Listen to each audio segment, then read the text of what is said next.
Olá vocês, estamos de volta com mais um Ciência e Pesquisa. Ciência e Pesquisa é essa parceria da Unisul TV com a Unitec, Unidade Interdisciplinar de Tecnologia e Ciência, hoje una da produção, construção e agroindústria. Meu nome é Gilson Reinaldo, agradeço a você, telespectadora, que semanalmente nos recebe em seus lares. Bom gente, semana passada, quando nós recebemos aqui um administrador de empresas, nós perguntamos qual o dia que se comemora, quando se comemora o dia do administrador de empresas no Brasil. Então, se você ligou para cá, acertou e levou os brindes da papelaria Marielle do Ciência e Pesquisa, dia 9 de setembro é a data em que se comemora o dia do administrador de empresas. Bom, gente, o nosso presente hoje é mais uma vez especial. Hoje nós vamos falar com um professor que é responsável, um dos responsáveis pelo cenário educacional catarinense.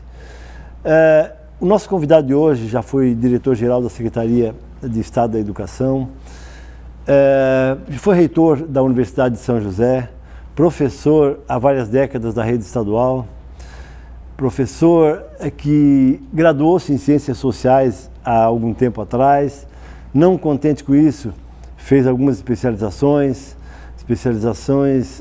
e depois, ainda não satisfeito, foi para o mestrado em Educação da Universidade Federal de Santa Catarina e também não satisfeito, esse brasileiro, não é? Esse brasileiro germânico, foi fazer doutorado na Alemanha, na Universidade de Siegen. Vamos conversar com muita honra com o professor Dr. Paulo Rentes. Professor Paulo, é um prazer indescritível tê-lo conosco no Ciência e Pesquisa, professor. É um prazer, professor Gilson, também poder compartilhar esses momentos com você, com os nossos telespectadores aqui da Unisul TV. E apenas gostaria de fazer um reparo, até para não ser injusto. Eu fui vice-reitor do Centro Universitário de São José. Eu fui coordenador-geral de ensino, não cheguei a ser diretor-geral da Secretaria da Educação em nenhum momento, mas eu tive a honra de ocupar essa função de coordenador-geral de ensino, que permitiu, num determinado momento, uma atividade muito significativa na reestruturação da proposta curricular do Estado. Paulo, eu queria aproveitar então essa sua retificação, professor, e fazer uma outra. Eu havia deixado passar também. O Sr. Paulo Rentes também é escritor, não é? Psicólogo clínico. Parapsicólogo clínico, não é? Escritor, não é? Com 2 livros aqui que você poderá dar uma olhada, daqui a pouco mais a gente vai falar sobre eles. Paulo Rentes, Projetos Educacionais Populares no Contexto do Estado, e essa maravilha, né? Primaveras de Angústia, do escritor, psicólogo clínico, parapsicólogo clínico, professor. Além, professor, de uma participação efetiva na proposta curricular do Estado, em toda a história, a estrutura educacional catarinense, existe uma participação do professor Paulo Rentes de alguma forma. Eu queria te perguntar, professor Dr. Paulo, para que coloque para nós, do Ciência e Pesquisa, para os nossos telespectadores e telespectadoras, professores, empresários, enfim, que nos assistem, professor, como está a educação no nosso Estado hoje, professor?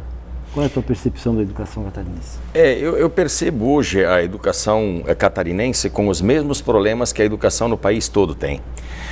Nós temos méritos na educação do Estado de Santa Catarina, é um dos estados que tem o melhor nível educacional do país, mas não dá para dizer que está tudo bem. Nós hoje carecemos de algumas questões na educação brasileira e portanto, na catarinense, que tem muito a ver com a dificuldade que a escola, enfim, o Estado, o poder público teve e continua tendo para encontrar um caminho próprio para a educação no nosso tempo. Exato.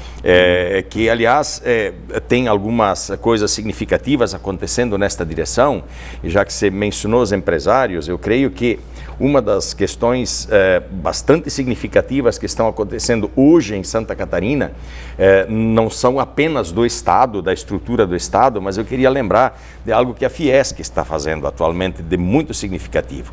A Fiesc iniciou no ano passado com o programa Mais Educação, com um programa de envolvimento com a educação dos filhos dos empregados das indústrias, e este ano ela está dando um passo bastante ousado além, para algo que muitas vezes as pessoas que cuidam da educação não alcançam esta visão do quanto é importante, que é a questão da família. o envolvimento da família na educação. Porque, Gilson, há um dado, e esse dado está no próprio site da Fiesc, e que é estarrecedor, de uma pesquisa do IBOP, que indica que de um determinado número de pais de estudantes brasileiros que foram entrevistados pelo IBOP, certo, sobre a responsabilidade que eles julgam ter com a educação dos filhos. Perfeito. Há um dado lá de que em torno de 93% dos pais julgam que não tem nenhuma preocupação com a educação, aliás, não tem nenhuma necessidade de se ocupar com a educação dos filhos. Então, apenas em torno de 7% dos pais entrevistados julgam que tem alguma responsabilidade com a educação dos filhos. São Paulo, desculpe me interrompê-lo. 93% eu ouvi isso? Exatamente, eu fiquei muito estarrecido com o dado, mas está lá. Está lá para quem quer conferir, o dado está no site da Fiesc. Talvez seja uma das razões que tenha motivado a Fiesc a dar esse passo importante na direção das famílias. O que, aliás, eu vejo como absolutamente fundamental que todas as escolas, todas as instituições educativas façam. Dar este passo na direção da família. Porque se... uma parênteses. O poder público é responsável, em grande parte, por ter criado esta ideia de que ele é o único responsável pela educação. Você militou muito fortemente na política educacional, assim como eu, na década de 80 e 90, e na época o grande mote era de atribuir 100% da responsabilidade educativa ao Estado. Exatamente. E isso é um equívoco. É um equívoco. Eu posso dizer que até alienação, né, professor? Porque você se livra ou procura se livrar de uma tarefa que é sua, atribui a outra essa tarefa, pode ser? Eu queria te convidar, professor Paulo. Lamentavelmente o tempo é nosso algoz, a conversa é agradável, eu fico muito chateado com isso. O Silas me mostrando ali, falta um minuto para terminar esse bloco, mas eu quero começar o segundo bloco falando sobre isso.